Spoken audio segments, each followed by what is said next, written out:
Hi everybody! I'll be the first to say I was really disappointed with Project Q. I've outlined in a previous video why I think it's doomed to fail. Check that one out when you're done with this one. Anyways, I feel like Sony could have made this handheld console an awesome machine if they'd just done what their fanbase wanted. And what we want is a goddamned replacement for the PlayStation Portable and the PlayStation Vita. Let's get into the video. Let's face it, Sony already have a device that will turn your cell phone into what Project Q is. It just won't have the DualSense features, which, yes, I do like those, but are they really a necessity when playing out and about, which this product isn't clearly intended to do? Hell no! Sony needed to make it a dedicated handheld system, and they could have done that. The PSP was a relatively popular console, and the PS Vita had the potential to dethrone the DS. Clearly, it didn't. Also, let's face it, the Nintendo Switch has proven there's still a market for handheld consoles, even if the bloody thing is long in the tooth by now and showing that it's a potato power-wise. Had Sony actually bothered to make the Q as a standalone console, they'd have a winner on their hands. But as it stands, the thing is going to be entirely dependent on your PlayStation 5. This is one thing that sucks about the modern age of gaming to some degree. You never know when digital storefronts will be taken down. PlayStation fans were able to keep the PlayStation 3 and Vita storefronts alive because they raised a big enough stink. Nintendo fans, on the other hand, they weren't so lucky keeping the DS digital store up, same with the Wii U. While PlayStation have been somewhat proactive with keeping some of the PSP's legacy titles alive and kicking through PlayStation Plus Extra and Premium, it just isn't enough.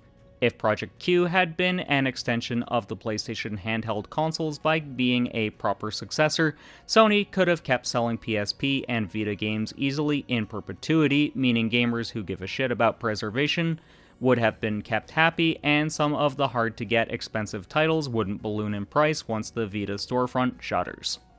Another thing Sony could have done with this is use it as a way to push what's possible with handheld systems. The Steam Deck is doing a fine job of that, as is the ROG Ally. Now imagine what it'd be like had Sony decided, hey, we're getting back into the handheld market and we're going to use some of our smaller first-party studios to develop things for this.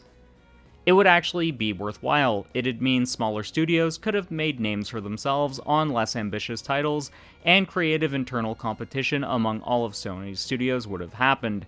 Doing so would mean the best of the best get noticed and get moved into bigger and bigger roles within the PlayStation Studios umbrella, which overall is just a better thing for the consumer, as it generally speaking will lead to better games.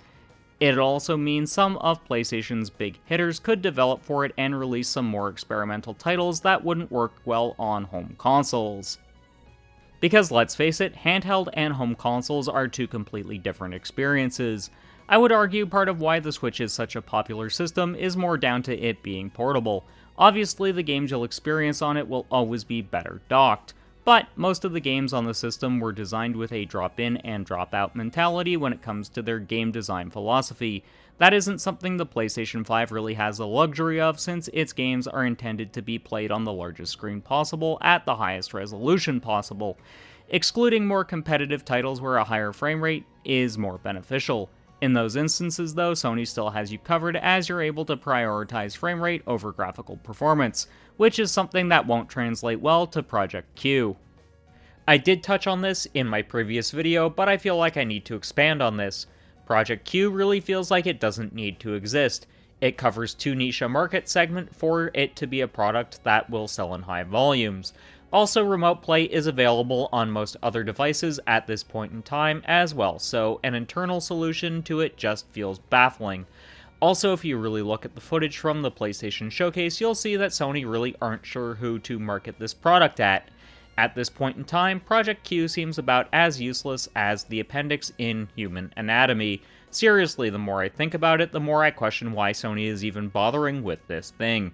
Its core audience isn't going to want it. People who game on the go will either go with a Steam Deck, an ROG Ally, or a Nintendo Switch. Also, since PlayStation titles are now released on Steam at a later date, you're able to play those games on the go through that. Overall, I stand by my previous video. Project Q is going to be a horrible failure for Sony, and they're not going to attempt another go at the handheld market as a result. which is a shame because the PSP and the Vita really did get some really wonderful and unique experiences that only worked in the handheld medium. When you look at it like that, Sony really are letting their fanbase down. The PSP was a roaring success, and the Vita didn't wind up going anywhere because Sony lost faith in it. Also, when you really break it down, PlayStation gamers do not need a dedicated remote play device. They need more exclusives on the PS5, and they need a proper handheld device that can play PS5 games with some compromises. I don't think hybrid systems are the way of the future, though. I think that's going to be a niche Nintendo fulfills for the foreseeable future, and a Switch successor is going to need that functionality, as Nintendo fans are going to demand it. If Sony were to do a hybrid console, it'd be an abject failure as well, since the whole PlayStation experience is built around bombastic and over-the-top cinematic games. Those types of games do not work in a handheld space. What does work is casual pick-up-and-play games, arcade titles, visual novels, and to a lesser extent, RPGs. The Switch has plenty of those, and that's why it's succeeding. Basically, different products for different markets. Anyways, 2 of my previous videos will be popping up now. One is my first reaction to Project Q, the other is one YouTube thinks you'll enjoy. Until next time, keep blazing that trail.